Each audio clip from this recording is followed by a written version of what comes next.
Good afternoon, everybody. Thank you for joining us today here. We are here for the 3-minute thesis competition in this beautiful room, which is the 8th century room, where the University of Bologna celebrated the 800 years of the university. This competition is at its 6th edition, and the idea came from the University of Queensland in Australia, and the format was created in 2008. And after that, this format has been adopted by 85 different countries, and nowadays this competition is organized by something like 900 universities. We are now organizing this UNIBO edition thanks to the Coimbra Group network. It's an international network gathering different universities in Europe where we discuss about higher education processes, initiative, and share best practice. It's a very nice network and important one for higher education institution. As you know, this competition is for PhD students. They will present their research and their research results, and they have 3 minutes and just one slide. So their communicative skill will be very important to let us understand what they are doing, dealing with their research. Before giving the floor to our participant, I'm very happy to welcome Professor Alberto Credi, the Vice Rector for Research, and to thanks also Professor Marco Caricato, who is the delegate for doctoral program.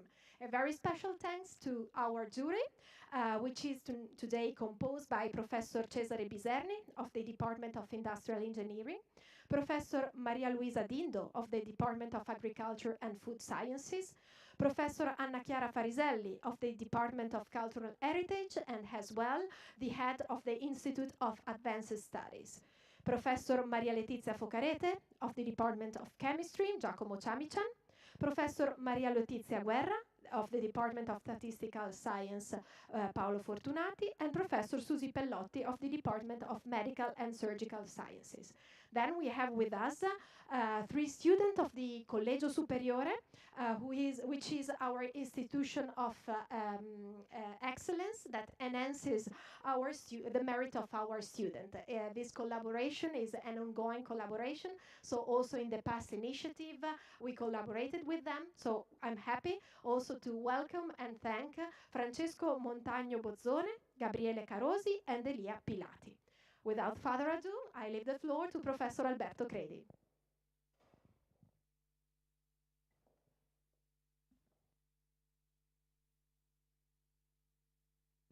Okay, so good afternoon, everyone, and welcome to this room, and thank you for joining us today. First of all, I would like to welcome the 14 finalists of this 3 minutes thesis competition today. Thank you for your participation. Then I would like to express my warmest gratitude to Elena Consolini and her colleagues for making everything possible about this event. The selection process has been particularly hard, not an easy task, because we received a large number of excellent applications, more than 50, and so a special word of gratitude also goes to the jury whose names have just been presented by Elena. And I would like also to welcome the voting audience who's present in the room this year. So this year will be in present. This is very nice to see. And all those who are watching the live stream of the competition.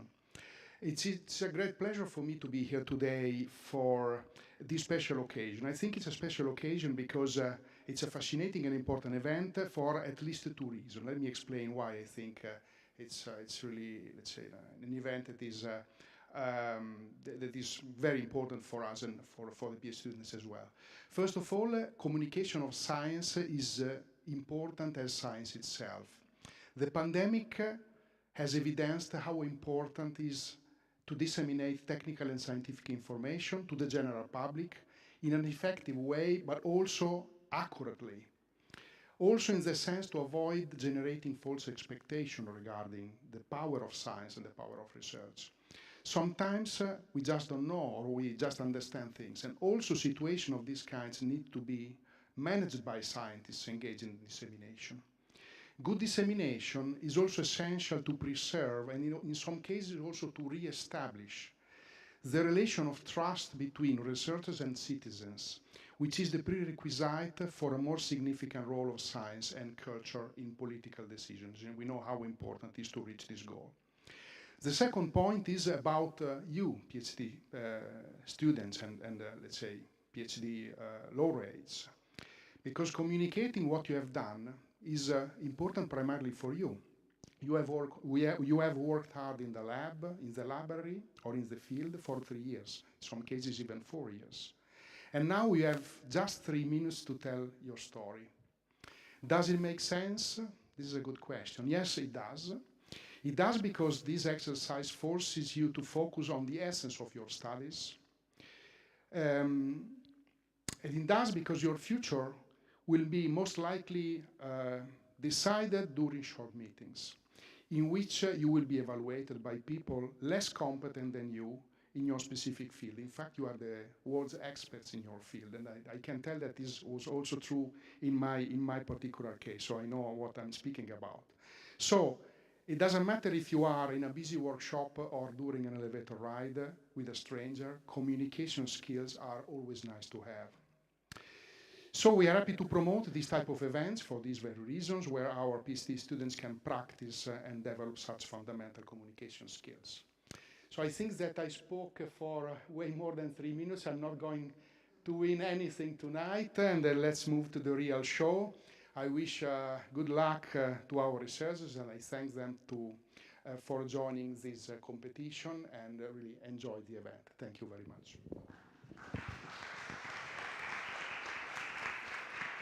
Thank you very much, Professor.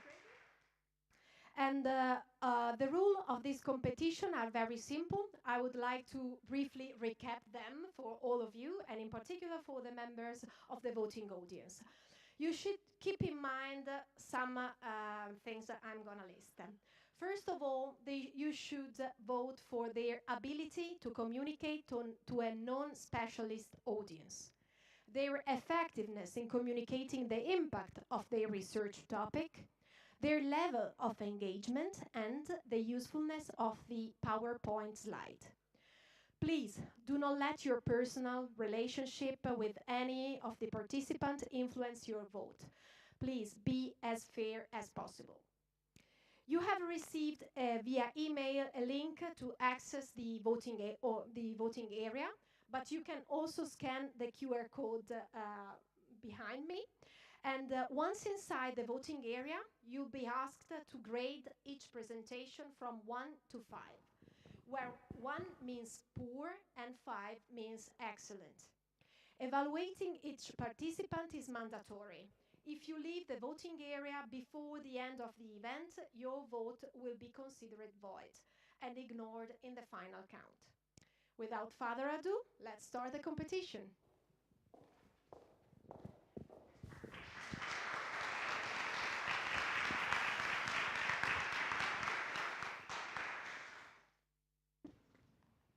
Hello everyone. Our first participant is Chiara Spanu, a PhD student in chemistry. Chiara enjoys her research so much that she doesn't want to leave it even after her PhD. Indeed, her goal is to work in a company's research and development department. When she's not researching, she's planning her next travel.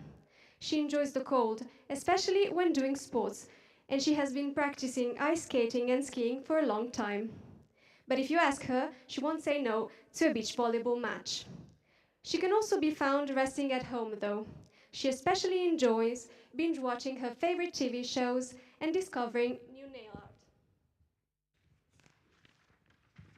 But today, she's here to present her research with a pitch titled Synthesis of Casein Nanoparticles for Triple-Negative Breast Cancer Targeting. Chiara, good luck.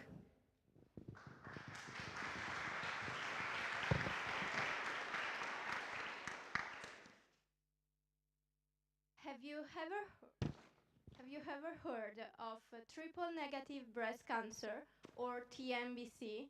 I'm sure that you have all heard about breast cancer, but perhaps not everyone is familiar with its most aggressive form, the TNBC.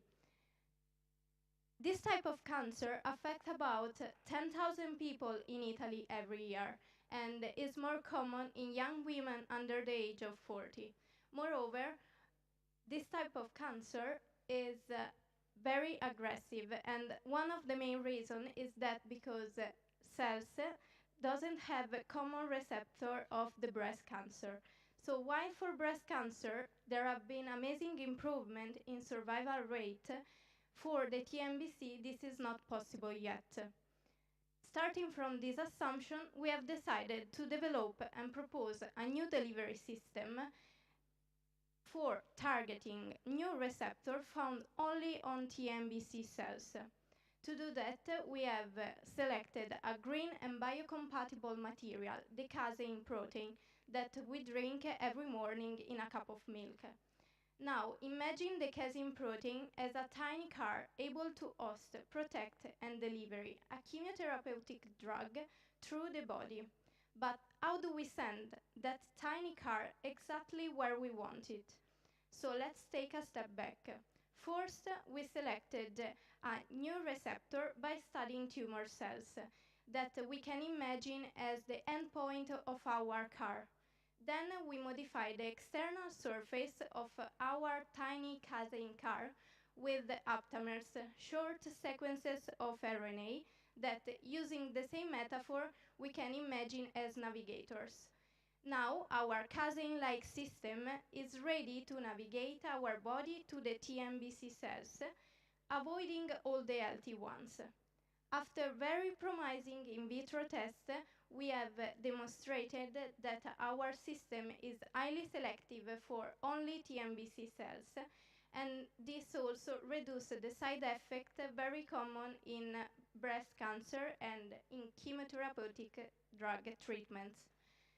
It's also a natural source and very low-cost system, and so has the characteristic to be tested in vitro and in vivo with a chemotherapeutic drug. Thanks to all.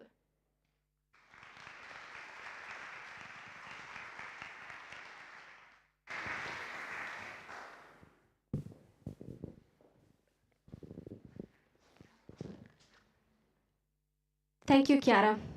Now, we welcome Asen Chandio, a second-year PhD student in modern languages, literatures, and cultures, diversity and inclusion. Asen's dream is to become a university professor in his field. Languages and communication are his passion, and if he were not a researcher, he would still work in his field as a journalist and TV anchor, covering environmental topics. He feels strongly about the environmental issues, and he'd like to be the voice of untold stories of the communities affected by climate change. His research puts together both linguistic and environmental topics. So, let's hear his speech, titled, "Buy Our Product to Save Your Environment." Welcome, Asen, the floor is yours.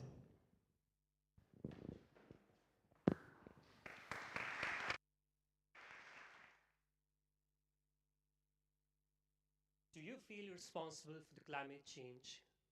Do you want to heal your planet? Do you want to protect your environment from pollution?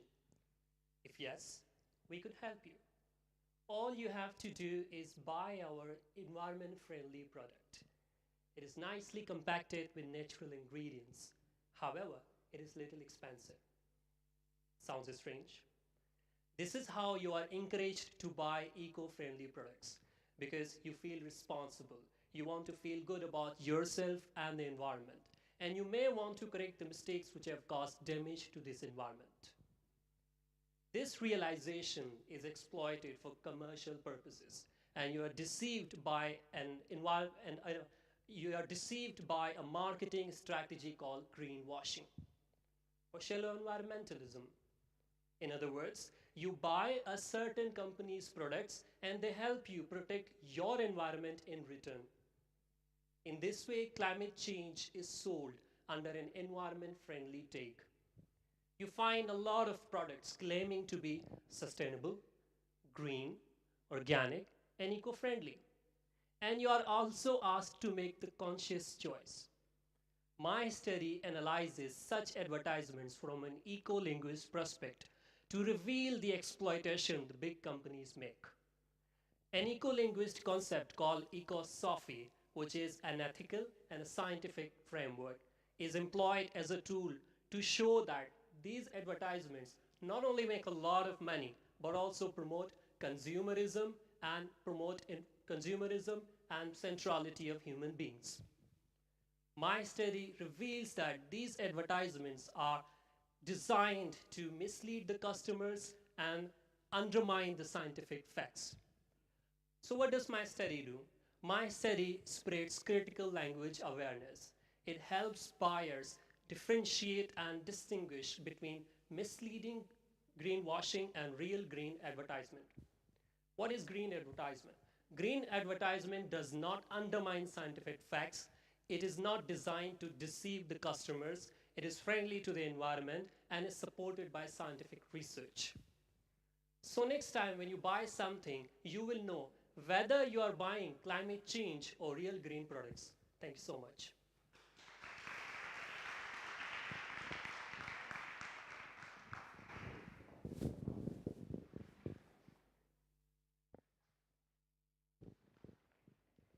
And now, let's welcome Valeria Pizzuti. Valeria is a third-year PhD student of the Department of Medical and Surgical Sciences. Even though she is not a runner, you can see her and her colleagues running around the hospital to collect the necessary specimen of their experiments. Her main driver in research and life is curiosity. For this reason, if she wasn't a researcher, she would be a journalist. She's passionate about science, but she also believes in the power of art to bring joy to others and find inspiration in colors, textures, and patterns. Valeria's speech is titled Urine, More Than a Biological Waste Product. Valeria, the floor is yours.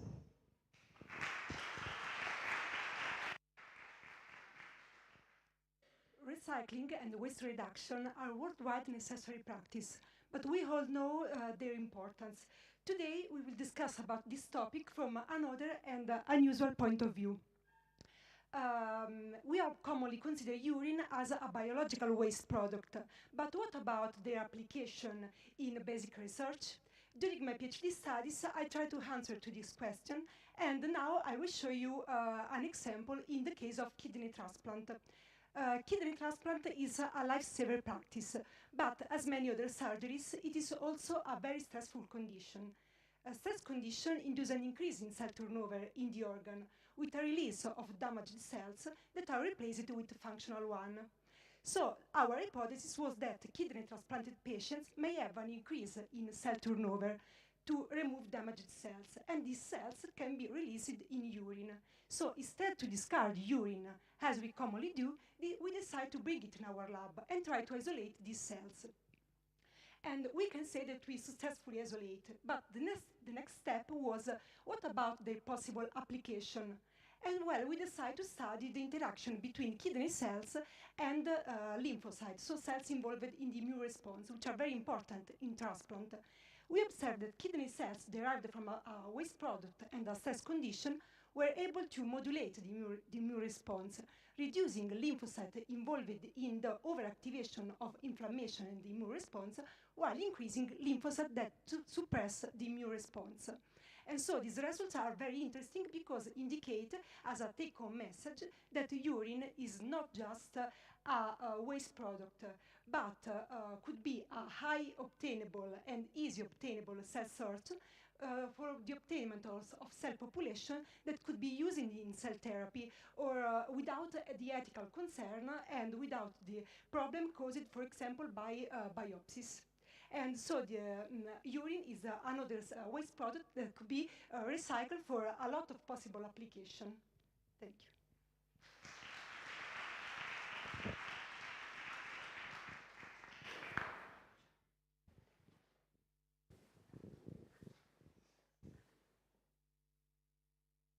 Now, let's hear it from Amr Salama. Amr is a PhD student in Future Earth, climate change, and societal challenges. Ocean are his research focus and his passion overall.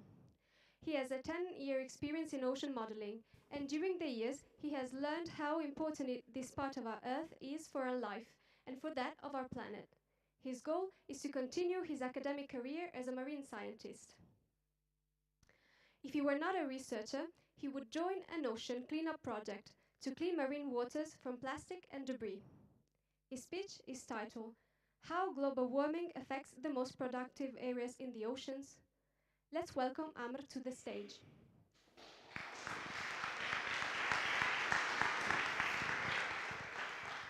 If you would like to eat some seafood, you can just go to a restaurant or just buy it from a market without considering global warming or climate change, right? Have you ever asked yourself, where does that seafood come from? I can tell you. With a 20% chance, it comes from the eastern boundary upwelling regions. Only 4 regions in the ocean can provide up to 20% of the global fish harvest. Economically important, right? In 2016, the UNESCO has classified one of these regions as the most richest marine system over Earth. From the southern western coast of Africa, welcome to the Benguela upwelling system. Simply, you will ask right now why this system is much more rich than the other regions in the ocean. The secret lies in its name, the upwelling process. As you can see on the slide, in the upwelling regions, the surface wind push the surface water away from the coast, forcing the deep nutrients to reach to the surface layer. Phytoplankton blooms, nourishing the zooplankton. The zooplankton are tiny animals, but they are the preferred food for the fish, and that's why the Benguela is much more rich. In 1990, a professor from University of Miami named Andrew Bacon, please save his name, he has hypothesized that if global warming increases, the global wind patterns will change, and definitely the upwelling regions, they will also be affected. And that's why my PhD comes in, just to answer this question. Has global warming already affected the Benguela region or not? And if yes, to what extent? And to answer the question, thanks to the huge progress in numerical models, I was able to conduct a flashback comprehensive simulation to track all the historical changes in the Benguela system, just to understand what happened. Based on my simulation, I've got 2 main findings. First, it was a direct answer for the hypothesis of Andrew Bacon. Yes, the upwelling favorable winds, they have been intensified over the last 40 years. The second finding was unexceptionally surprising even for me, which is more winds. They were able to drift more phytoplankton from the coastal area to the open ocean, which giving us a very severe warning that even the fish population, they will migrate from the coastal area and escaping to the open ocean seeking for their food. Lastly, if global warming proceeds, it won't affect only the Benguela upwelling regions, but also your platter of seafood.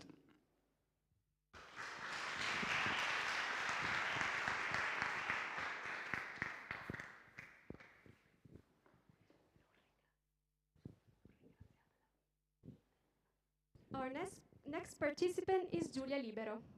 Giulia is a PhD student enrolled at the Department of Civil, Chemical, Environmental and Materials Engineering. Look deep into nature and then you will understand everything better. Giulia made these words by Albert Einstein her own. She uses satellites as her cutting-edge camera to comprehend natural phenomena. In fact, she has been fascinated by cameras since she was a child, and her parents used these magic machines to freeze moments and emotions. She eventually bought herself one, and she now brings it along to all her adventures. In her research, she takes high-tech snapshots to gather data on the planet's health, which are useful to diagnose problems and outline novel solutions. Her pitch is titled Unraveling Spatial Temporal Patterns of Water Availability. Break a leg, Giulia.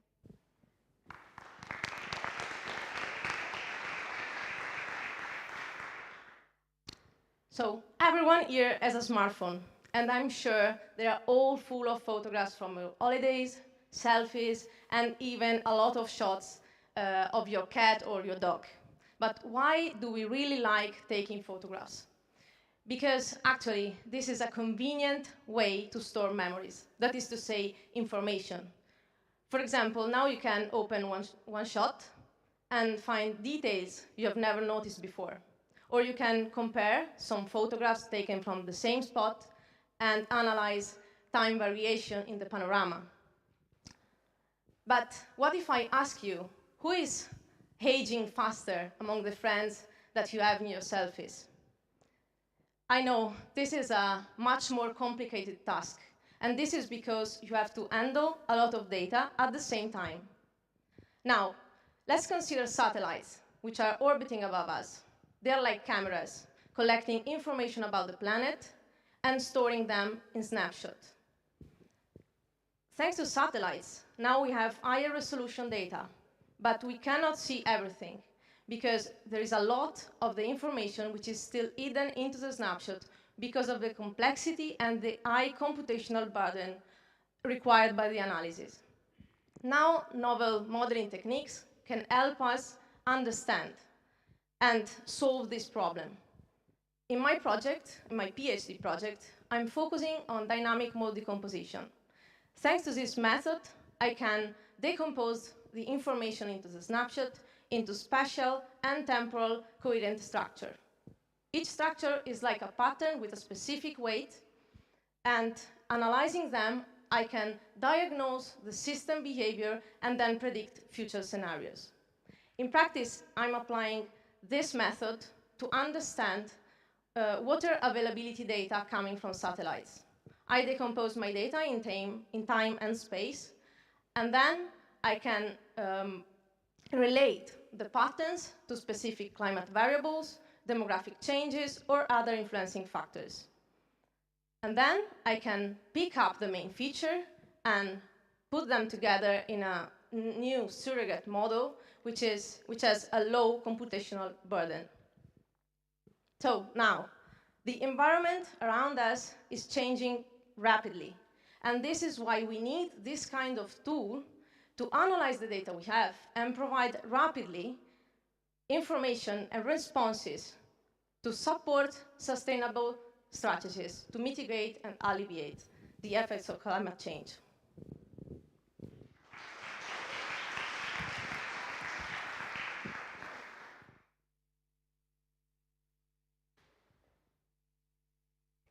Let's now get to Angelo Massafra, a PhD student of the program Architecture and Design Cultures. Angelo is passionate about the intersection between built cultural heritage and digital technologies, and indeed, his research focuses on using the latter to enhance renovation and management of heritage buildings. He aspires to be a renowned researcher and a professor. However, he has had a secret dream since his childhood, to become a talented football player. This passion, together with coding and photography, keeps him balanced in his research. His speech is titled Digital Twins for the Performance-Based Management of the Built Heritage. Angelo, the floor is yours.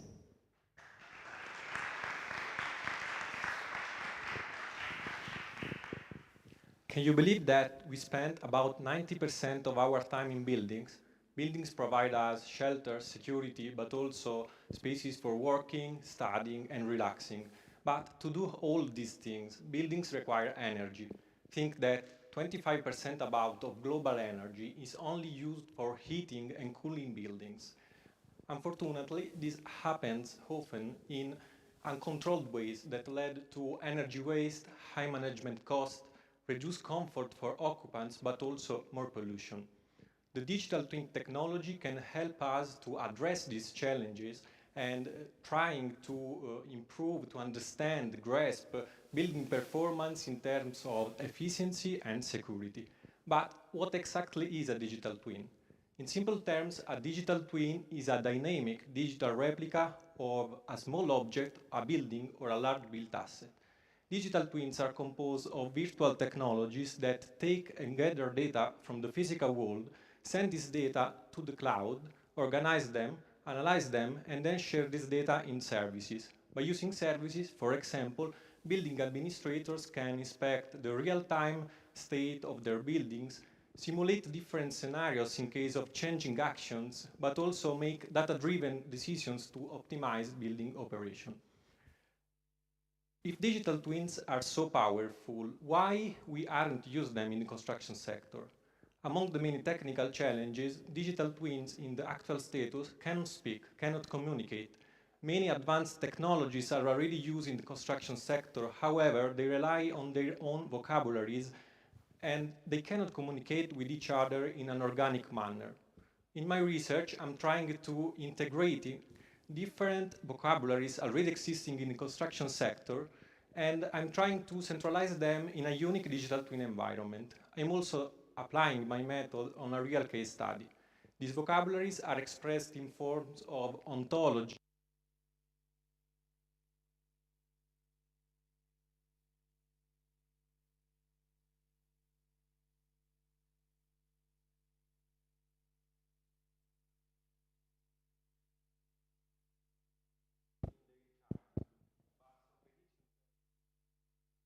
digital twin of the entire world will help us to address global ecosystem challenges. In the meantime, we can take the wave of the ongoing digital transition and start by organically twinning smaller environments, such as buildings. So stay up to date.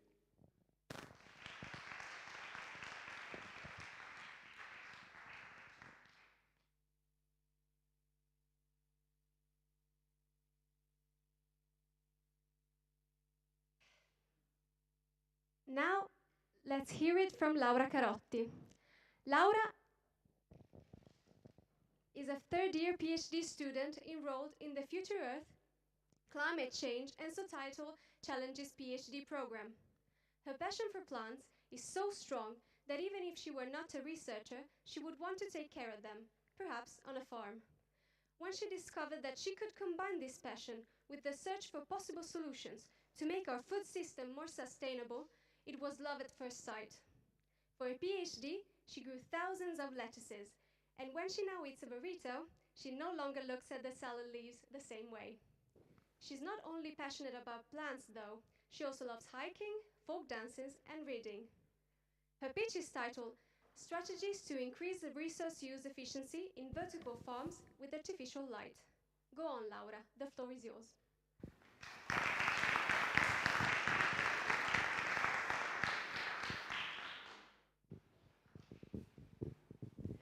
Do you know what we do when we run out of space?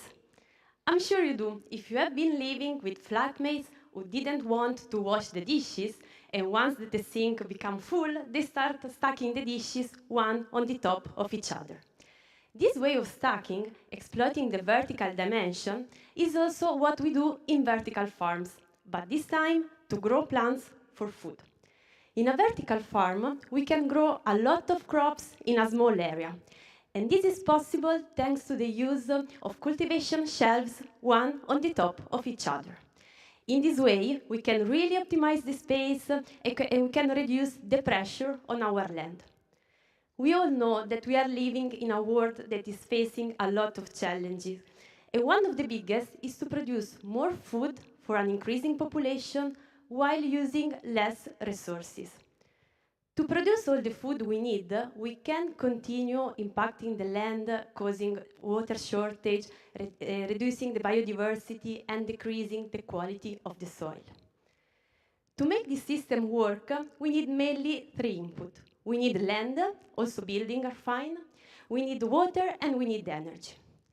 If we look at the picture, we can see that there is something missing compared to a traditional cultivated open field. And this is sunlight. All the light, that is the driving force for photosynthesis, in a vertical farm is coming from an artificial lighting source, basically from a lamp. In this way, we can grow crops thanks to the combination of knowledge in plant biology and the use of advanced lighting technology that allow us to control all the properties of the light, such as the color, the duration, and the intensity. In that way, we can reproduce what happens outside with the sunlight. But we know from our experience that sunlight is not always constant, and it can change according to the season, the region, or the time of the day. What I found with my research is that by providing to plants shading conditions, such as the one that occur in a forest or at the end of the day, just before the sunset, plants can grow faster and more. In that way, we are able to produce more food using less land, less water, and less energy. We strongly believe that by applying our funding on plant biology to the crop industry, we would be able to reduce the impact of agriculture and making our food system more sustainable.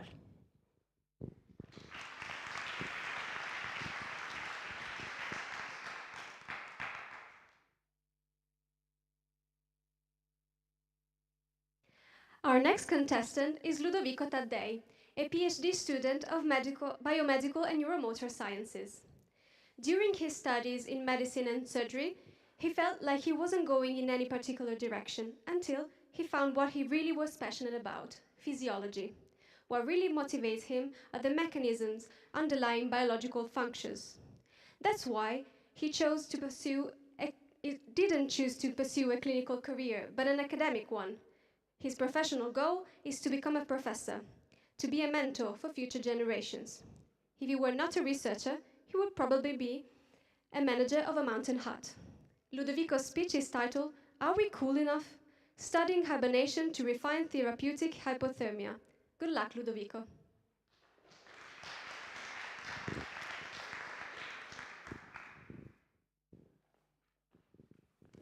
Ischemic injuries are one of the leading causes of death and disability worldwide. Essentially, those are conditions where metabolic requirements cannot be adequately sustained by bloodstream delivery of oxygen. One way we have to defend ourselves against these conditions is to cool down. A temperature reduction, in fact, results in the suppression of metabolic activity, partially resolving this imbalance.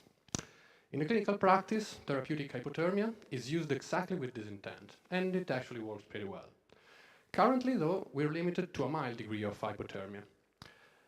By forcing the organism to cool down, in fact, it's only possible to decrease body temperature by a few degrees before activating potentially harmful responses aimed to the restoration of normal body temperature. However, in nature, there are some animals, like marmots and squirrels, that are actually able to almost completely shut off their metabolism, entering a sort of energy-saving mode. And this also allows, obviously, to reach very low body temperatures. This state, called torpor, or hibernation, is completely, spontaneously, and safely reversible. The possibility to exploit such a mechanism would be of great interest in order to improve the effectiveness of therapeutic hypothermia, if only humans were hibernators, which, unfortunately, isn't the case.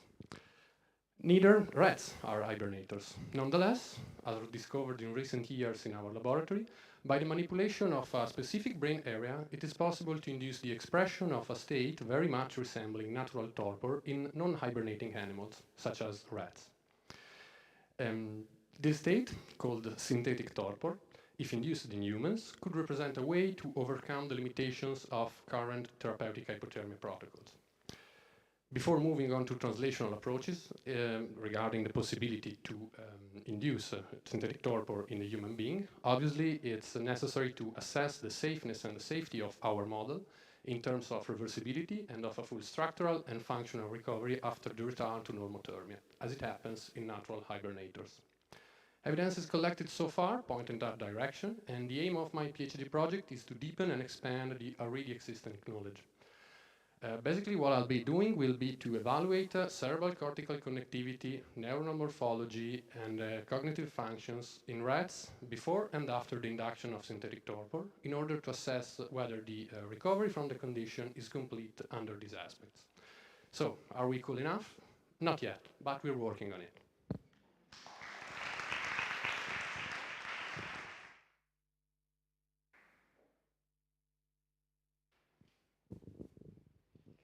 This time, we welcome Elisa Dalla Valle, a PhD student in civil, chemical, environmental, and materials engineering.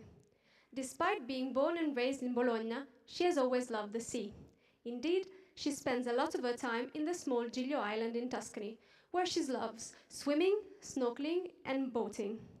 After graduating in civil engineering, she decided to focus more on maritime hydraulics and coastal engineering, and she was fascinated by the idea of producing energy from sea waves.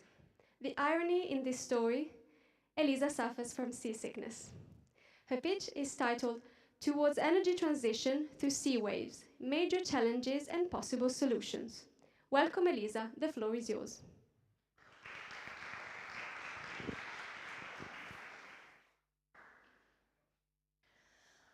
How many sources of renewable energy can you see in this picture? I believe that most of you would answer 2, solar energy and wind energy. But actually, you should see 3, because on the background there is the sea. According to the latest estimates, the energy of sea waves, called wave energy, could provide the 20% of the global electricity demand, which is really a great deal of energy. This is due to its wide spatial distribution and also to its greater continuity over time with respect to other better-known renewable sources. In fact, wave energy is often available when solar and wind energy are not. So why you never hear about wave energy? Indeed, many prototypes do exist and are being studied all around the world. The fact is that there are still a number of technological issues and associated financial difficulties to be overcome in order to make wave energy projects commercial and competitive. One of the main technical challenges is the design, modeling and optimization of anchoring system, called mooring systems, of floating wave energy converters. That is the focus of my research. These devices of the floating type are very promising because they could exploit the enormous wave energy potential of the open sea, where waves are more energetic, with almost no visual and environmental impact, since they would be moored, anchored, just like a boat. But imagine the complex dynamics of floating bodies with moving components interacting with the waves. Modeling them and predicting their behavior in the real sea is a great challenge, especially for the mooring system, which is different from that of a boat.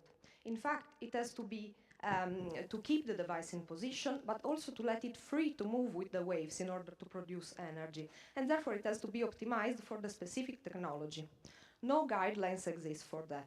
So I modeled through different software, different existing devices with different complex mooring systems, trying to optimize them and proposing solutions for a realistic and cautionary numerical modeling of each element of the mooring system. Thanks to the experience gained, we conceived the idea for an innovative wave energy converter that, in our opinion, could solve some of the existing design issues. We filed a patent application for this, and the device will be tested in the next weeks in small scale in our laboratory wave tank, which is like a swimming pool where we can produce waves. So remember that engineers are working for you, trying to unlock less known but innovative resources with a great potential that now you can see. Thank you.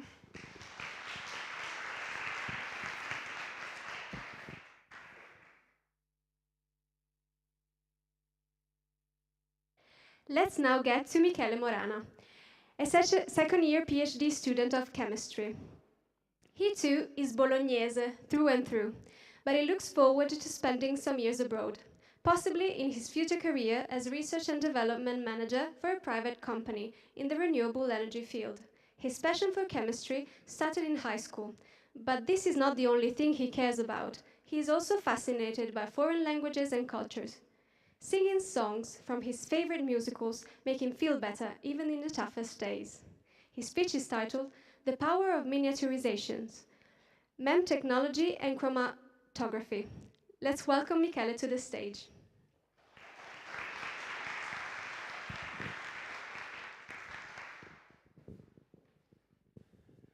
Let's think about smartphones, social media, or artificial intelligence. All these innovations that drastically change our everyday life have for sure something in common. We didn't know we needed them in the first place.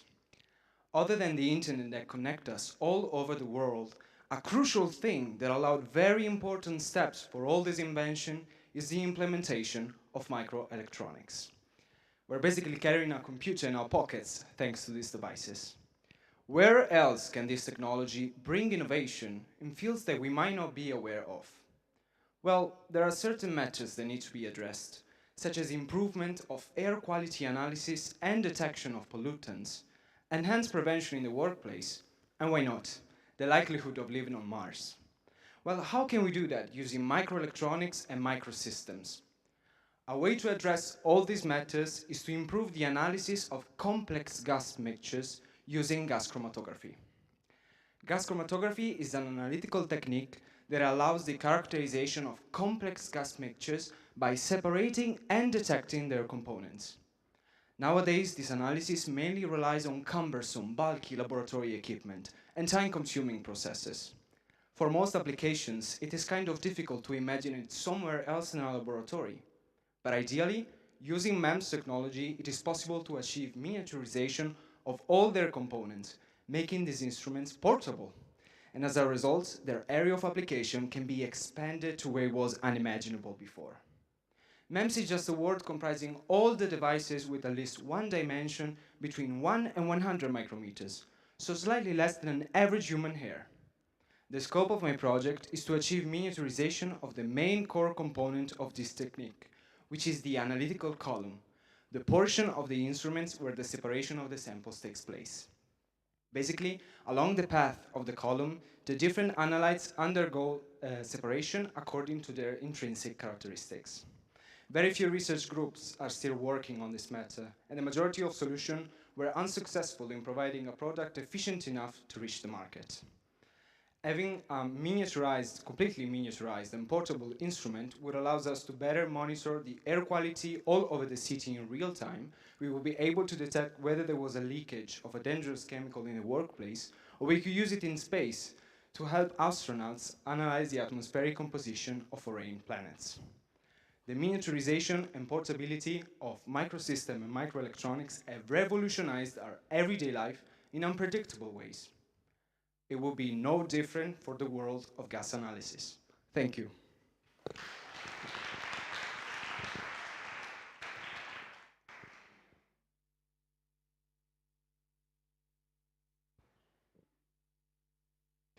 Let's now hear it from Liu Suzhen, a PhD student in modern languages, literatures and culture, diversity and inclusion.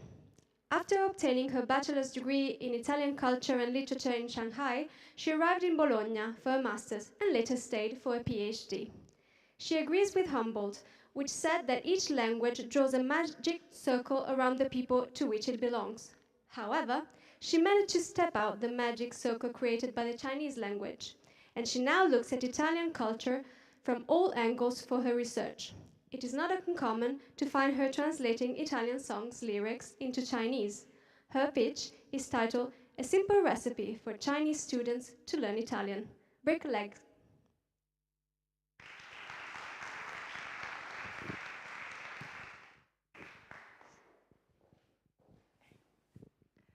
Last summer, a local family invited me to make tortellini with them.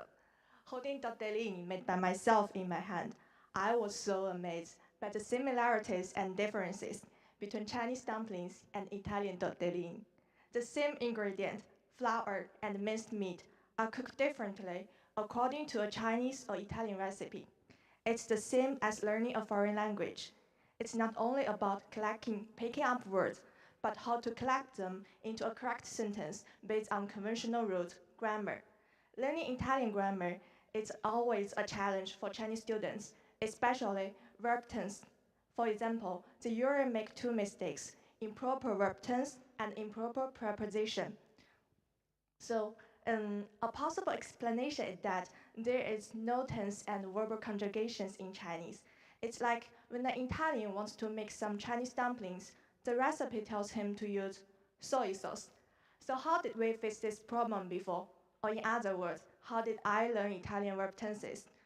Traditional methods explain grammar rules. For example, the simple present is used to refer to a current or habitual situations. It is formed by the verb stem and the present tense ending. Just as recipe indicates, the soy sauce is used to season the meat. It's a dark brown liquid made from soybeans.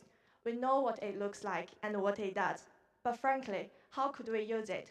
So what I did was select all the rules in Chinese grammars for giving temporal informations, then connect each rule to its equivalent in Italian grammar based on temporal functions. So it's like telling an Italian that when you want to add some parmesan, remember to replace it with soy sauce.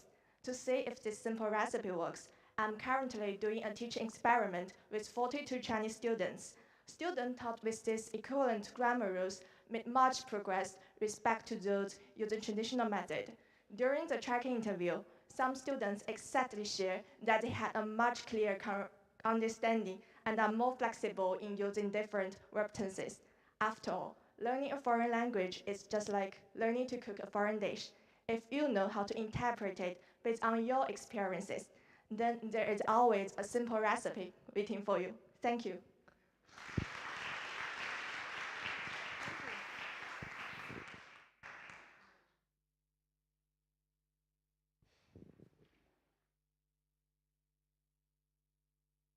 Our next contestant is Luca Bungaro, a PhD student in statistics. Luca's biggest passion is numbers, and in the future he wishes to pass it along to students as a university professor. But he also applies this passion in his hobbies. Indeed, he practices it in board games, PC games, role-playing games, and card trading games. In fact, if he were not a researcher, he would make a career out of his hobby of designing role-playing and video games. His speech is titled, "Don't Cheat So Fast." Thank you, Luca.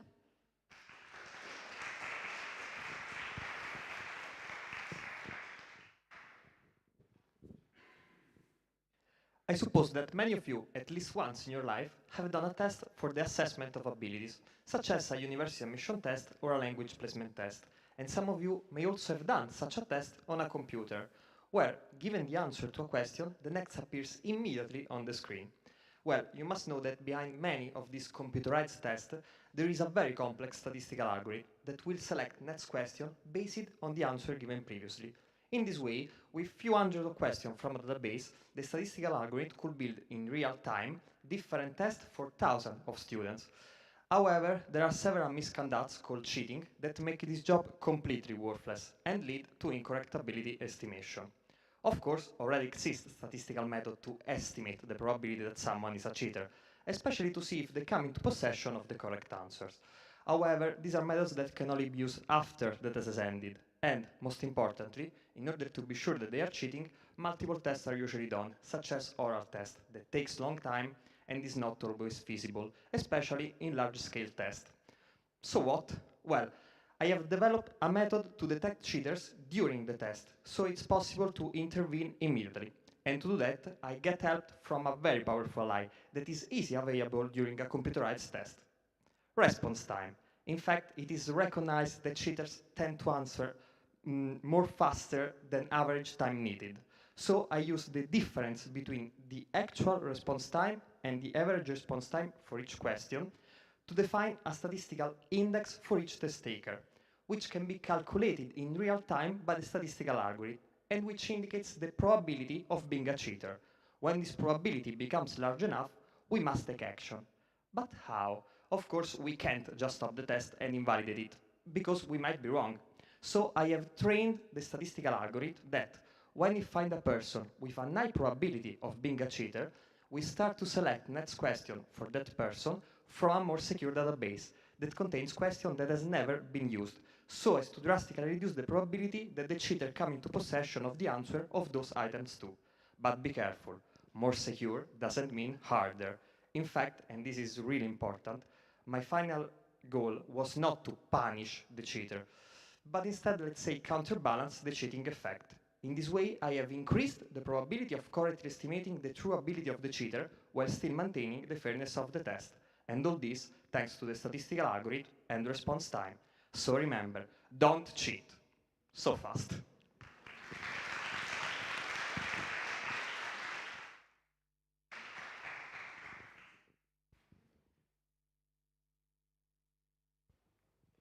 Our next participant is Carla Russo, a second-year PhD student in biomedical and neuromotor sciences. Carla has always loved the sea, so much that when she was a child, she dreamed about becoming a marine biologist. She decided to chase her dream and enrolled in a degree in biological sciences, but then fell in love with neuroscience. When she's not working on her research, she enjoys a nice evening at the theater, where she is reminded of her past as a ballerina. She also really enjoys walking and being in nature. Her pitch is titled, Is it possible to improve intellectual ability in Down syndrome with a pharmacological treatment during adolescence? Let's hear the answer from her. Carla, the floor is yours.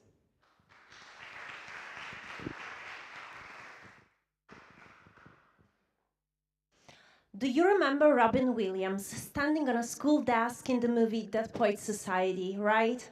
Well, I watched that movie when I was 15, and I was impressed.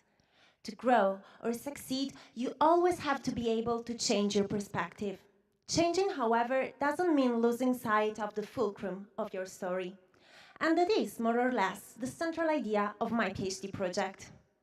I bet all of you know what Down syndrome is, but I also bet few know how the brain of a person with Down syndrome looks like. In short, there is an alteration in neuron generation and maturation. Imagining the brain as a forest and each neuron as a tree, in Down syndrome there are fewer trees that are also less branched. Considering these defects are early appearing during fetal life and infancy, early pharmacological interventions are critical. But I guarantee you, at the same time, that it's very hard to transfer the testing of a drug to a child, or worse, to a pregnant woman, even if that drug is effective and safe in mice.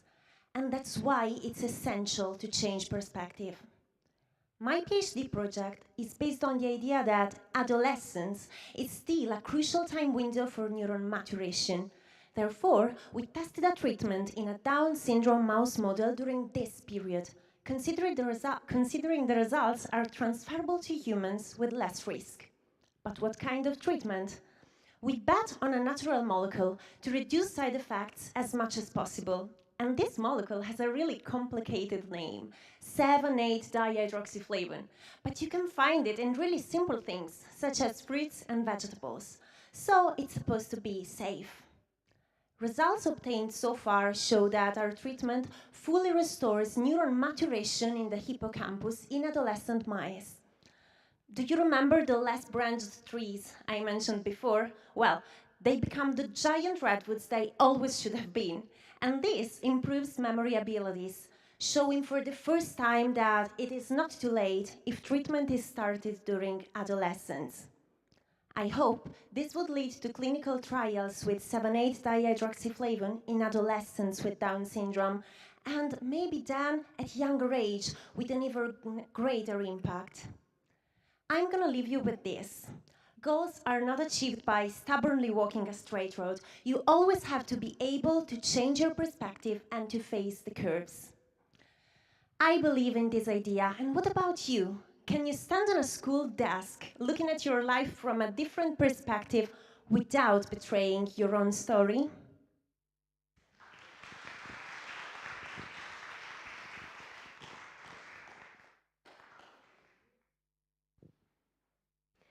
And finally, our last contestant, Barish Gök.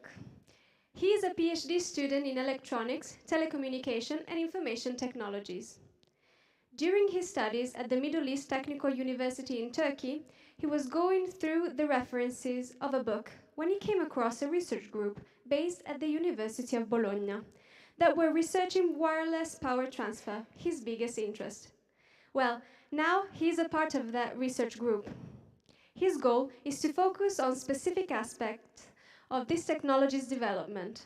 If he were not a researcher in the engineering field, he would probably focus on economics and finance. His speech today is titled Wireless Solar Power Transfer in Space. Barish, break a leg.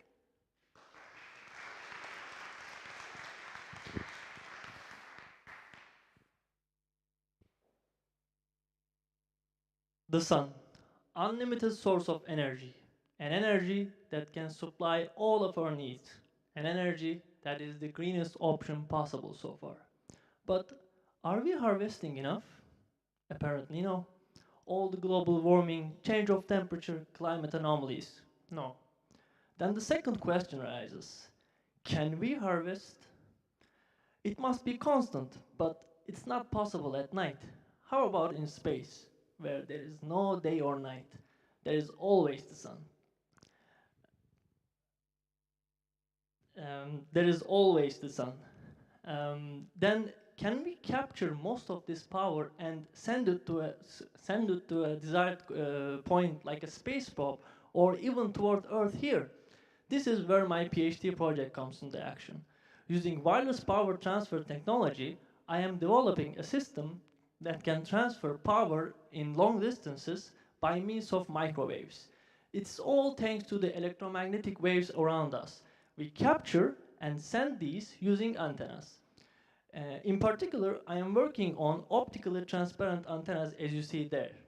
Why transparent? Because in a way, we can integrate them on the solar structures so that they can function on top of the solar panels, and we can include this technology while keeping the solar power production at optimum levels.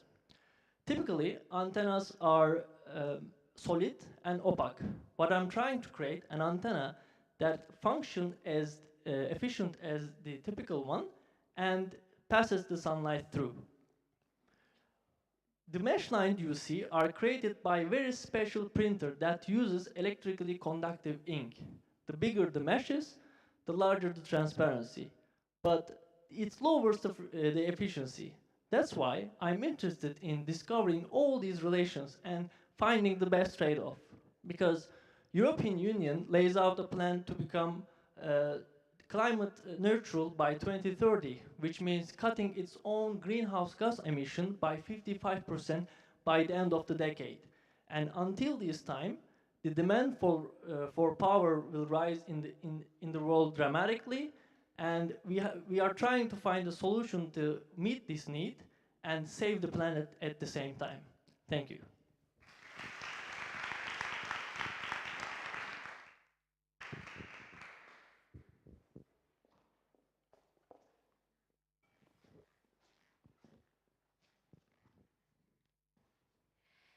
Thank you, Barish, our last contestant. And now, while the votes are being counted, we like to test your knowledge about the University of Bologna. So I don't know if you ever played with Mentimeter. So it will be a little quiz for you. We ask you to take out your phones and scan the QR code, or if you cannot scan the QR code, you can also access the website www.menti.com and put the code that you see, the number code that you see on the screen. Let's wait for everyone to join.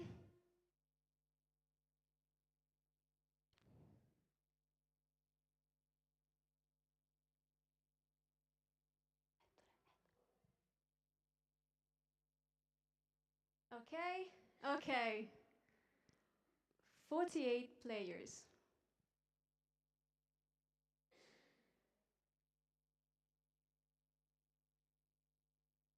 Okay, I think that we're almost ready. Are we ready? Yes. Okay. Okay, let's go. I will read you the questions, and then you will have more or less 30 seconds to answer.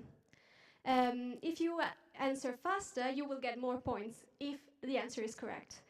And so let's start with the first question. What was the first subject taught at the University of Bologna? Arithmetics, law, or astronomy? Who knows the answer?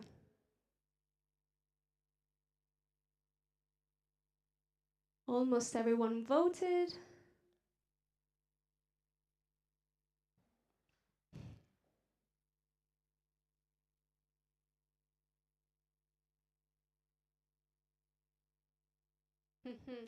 Let's see what was the answer. Drum rolls, law. Well, almost everybody got the right answer.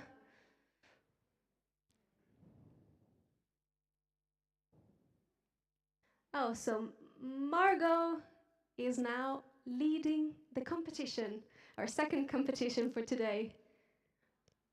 Okay, let's go to the second question.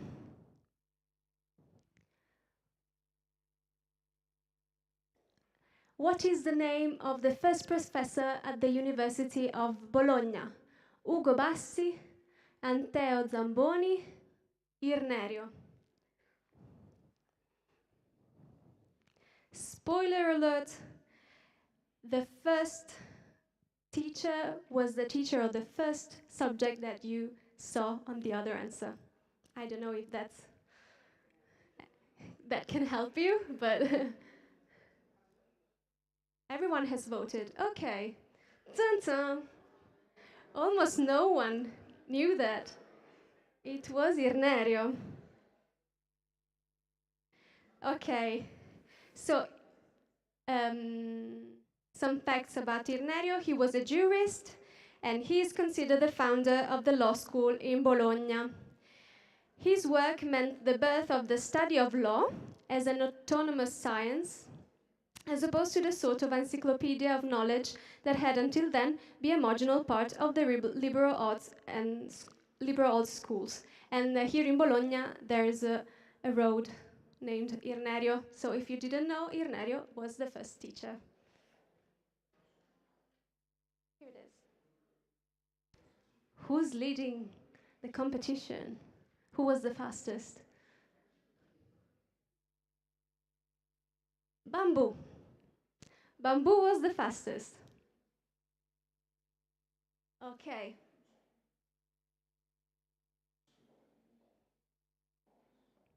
Third question.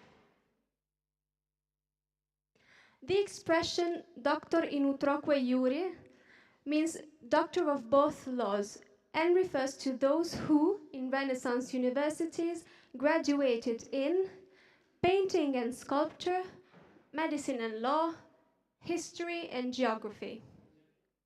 Let's see who knows the answer, the right answer. It's not that easy, isn't it?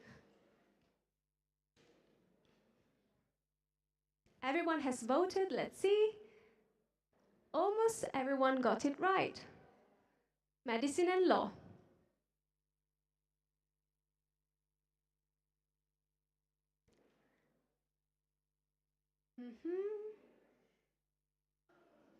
Eduardo is now leading the competition. We will see with the next question, our fourth question. In which year did Laura Bassi, the first woman professor in Europe, receive a teaching post in Bologna? 1702, 1732, or 1762? The dates are really close. This is not easy. Everyone has voted. Let's see. The right answer was 1732. And the university already existed for 700 years. So quite late. But at least there was a first one. So Laura Bassi was the first woman professor at the University of Bologna and in Europe. She was born in 1711 and she taught physics. Her legacy today includes a 31-kilometer crater on Venus that honors her name, along with a high school and a city street here in Bologna.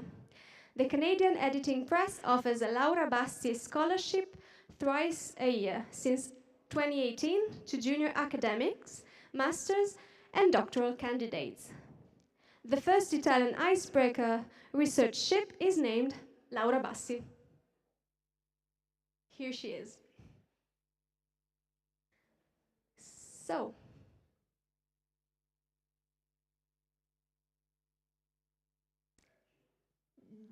I don't know how to pronounce it. Junaid is now leading the competition. So now, last question for you all. Everyone is ready?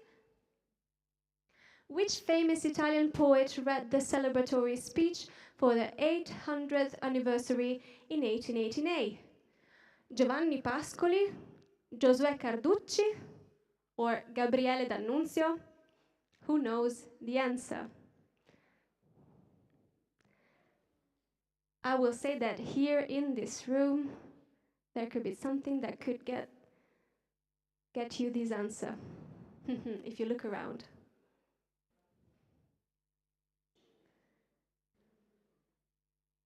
So, half of you knew that it was Giosuè Carducci.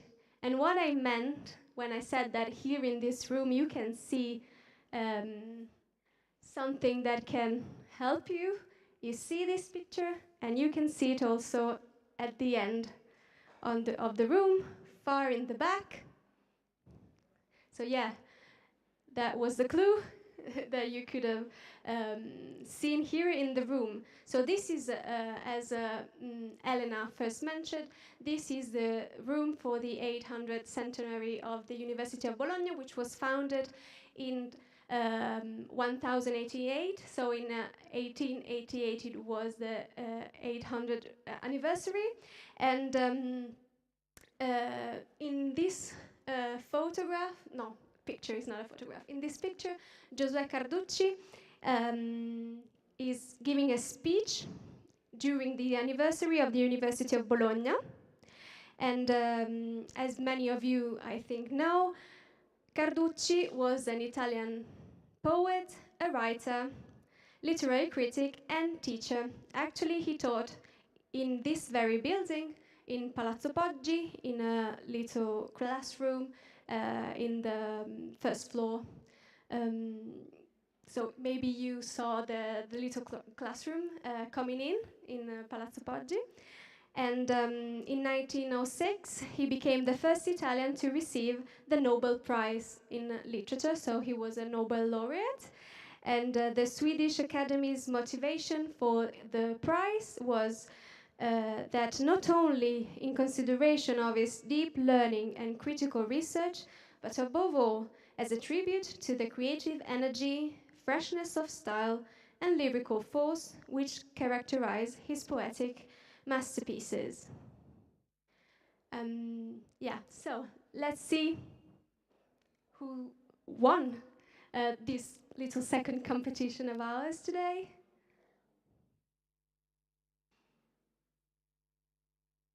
So, Junaid, if you stand up, can you stand up? Okay, so you won.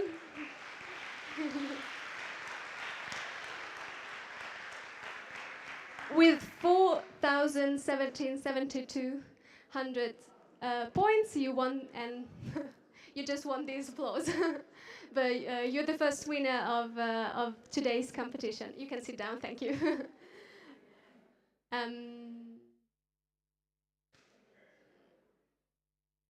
So now we're still waiting for your votes to be counted, and okay.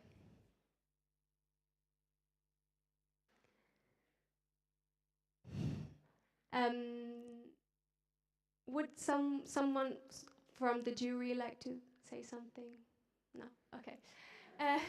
So this is the, as Elena previously mentioned, this is the 6th year that the University of Bologna is conducting this competition, the 3 minutes competition. And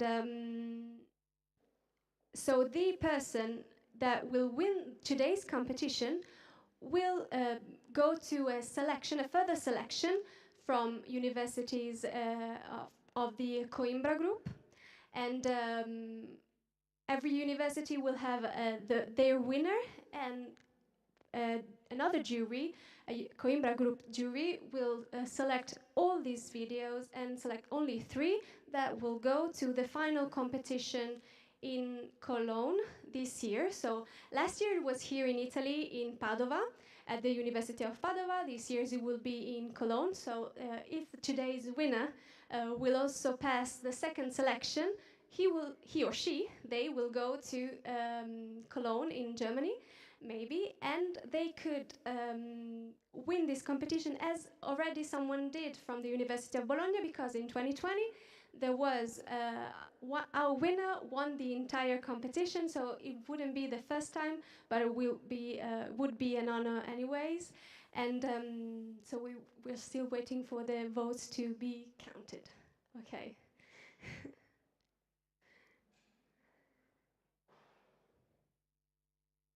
Maybe we can show the video? Yeah. So we'll show you a little video because it is taking a little longer than expected. So we'll show you a little video about our university. Okay, enjoy.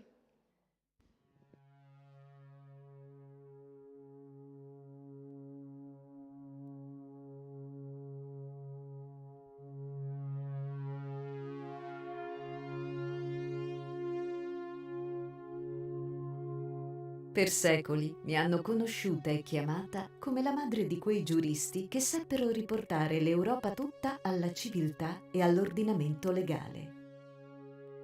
Accanto a questa mia celebre Università del diritto, non di meno, concepì col tempo altre spontanee scuole, esperte queste in peculiari discipline scientifiche e umanistiche, riunitesi presto sotto il vessillo di Università degli Artisti. La legge e le arti, figlie mie sapienti, si stanziarono diffusamente nella turrita città e trovarono alloggio una di fronte all'altra, al di qua e al di là dell'odierna via d'Azeglio, dove potettero adunarsi per le loro assemblee negli autorevoli conventi e nei prestigiosi monasteri dei rispettivi antichi quartieri. Per volere papale nel 1563 riuscì finalmente ad accoglierle in un'unica grande dimora, l'Archiginnasio, ove l'architetto Morandi, detto il Terribilia, aveva predisposto a entrambe un'apposita aula magna.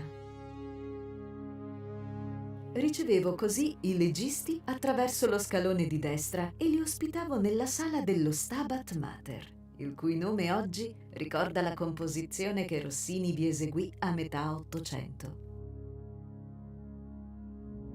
Gli artisti, invece, li conducevo per lo scalone di sinistra, verso l'attuale sala di lettura della biblioteca, che dal 1838 ha preso i miei spazi.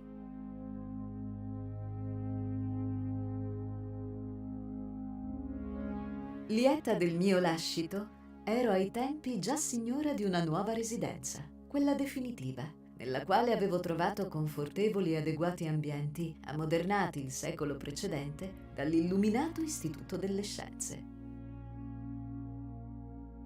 Fu in Palazzo Poggi che le mie figlie, per la prima volta, si riunirono in un'unica grande aula per le ufficiali occasioni, la limpida basilica libraria di Carlo Francesco Dotti.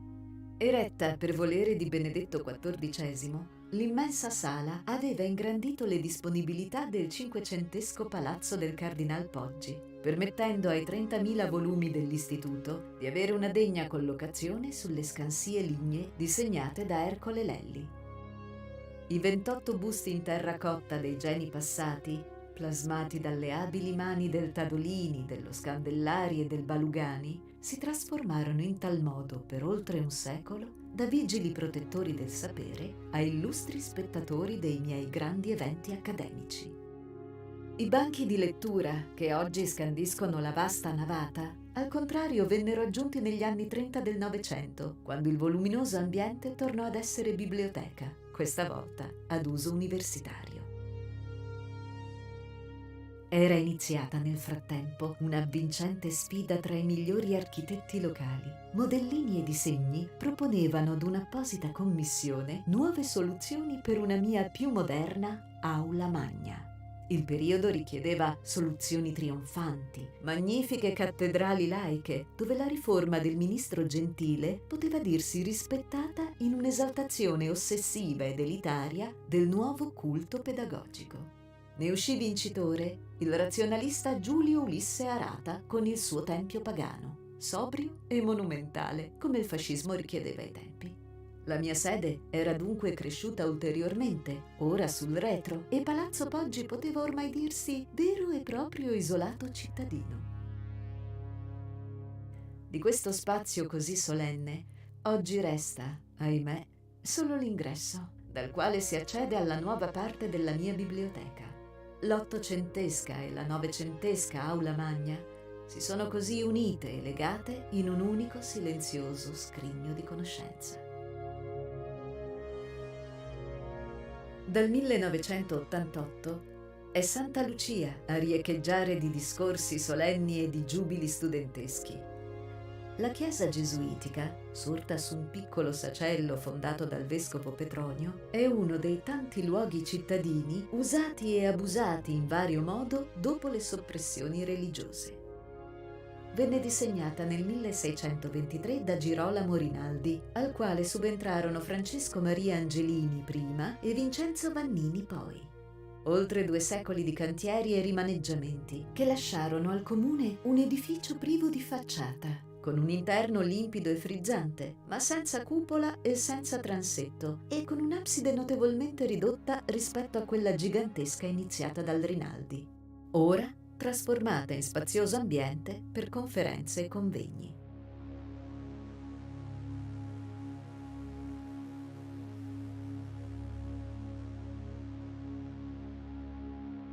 Tra 8 e 900 l'ampia navata venne convertita in un'insolita palestra, nella quale vide la luce la vincente Virtus, che ancora trionfa tra le squadre di basket nei campionati internazionali. Successivamente, invece, spalliere e canestri furono sostituiti coi banconi da manovale dell'Istituto Aldini Valeriani. Le quotidiane preghiere dei gesuiti avevano così ceduto il posto ai rituali produttivi dei tempi moderni.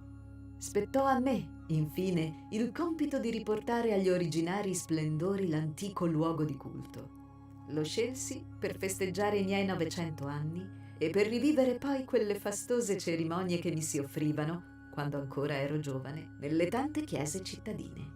Una sola aula magna per questa anziana Università d'Occidente, che rimane comunque tutt'oggi legata a quella primordiale usanza di lasciare autonome le sue varie scuole.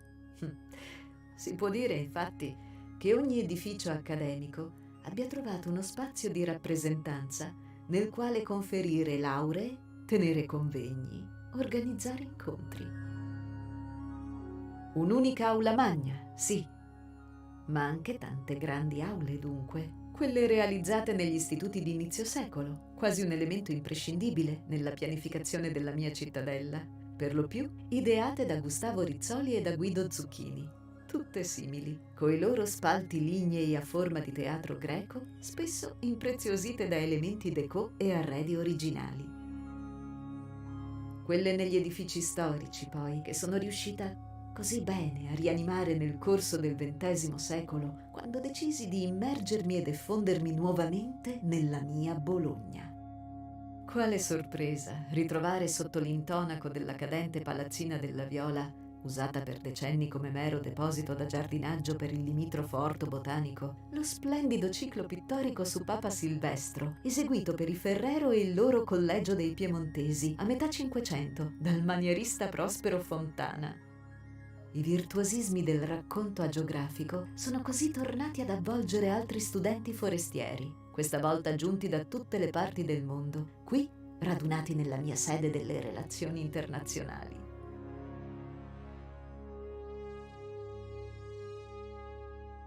Quale fortuna, i cari studenti del DAMS, che possono vantare un salone come quello dei Marescotti. Essi siedono sotto il doppio volume pensato dal Monti a fine Seicento, aereo e luminoso.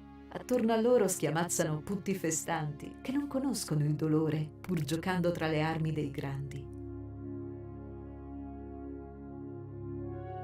Alle pareti scorrono scene del Caccioli, oggi enigmatiche, ma che un tempo ricordavano con facilità agli illustri ospiti le gesta e i personaggi che resero insigni i padroni di casa. Tutta questa superba esaltazione scoppietta sotto la volta merlettata dei fratelli Rolli, dove la casata dei Marescotti trionfa sfidando il tempo e decantando i suoi lasciti.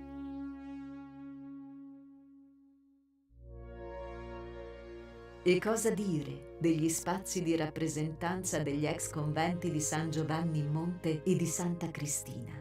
Oltre i sontuosi palazzi e i prestigiosi collegi, decisi di recuperare anche queste sedi religiose per riportare in esse l'originaria atmosfera culturale, non più riservata tuttavia agli ordini clericali, ma aperta alle nuove laiche generazioni.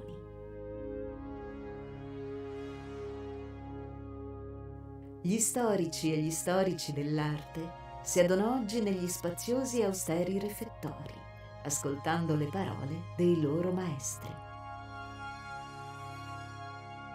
Aule accademiche, monumentali biblioteche, saloni da ballo e persino mense religiose, accomunate dall'essere e dall'esser state sale di rappresentanza, dove le sedie e le gradinate richiamano o hanno richiamato a raccolta quella vasta famiglia diffusa ed eterogenea che ho dato alla luce nel corso di questi ricchi e felici secoli.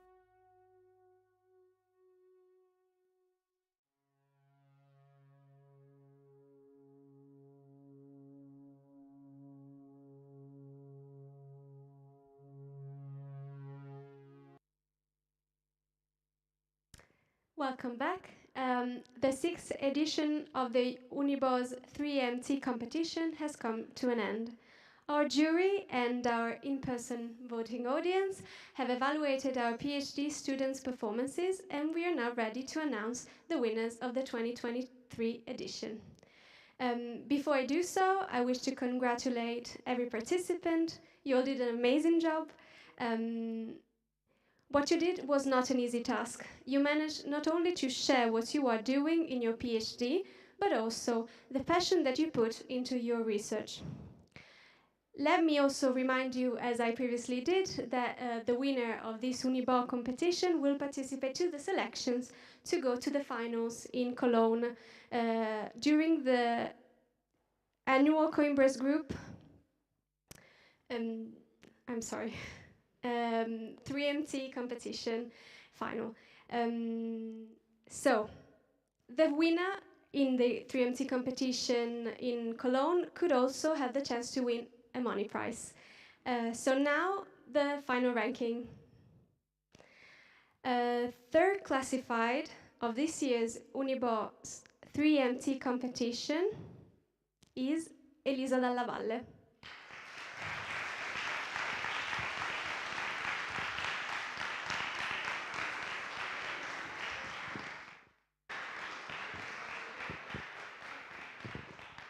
Thank you. Yes. So, the second position goes to Carla Russo.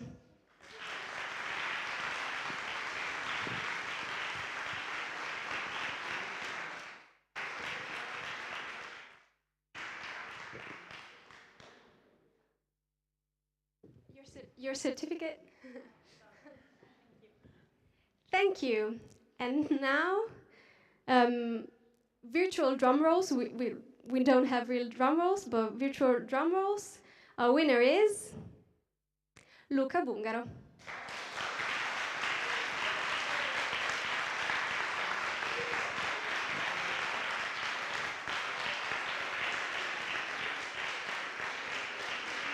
So, congratulations, everyone.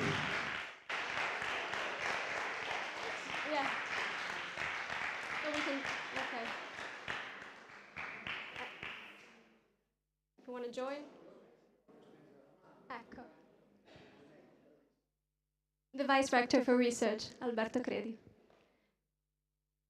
Okay, so thank you all for joining today, for joining us. It was a strenuous competition. We saw some really good pitches today.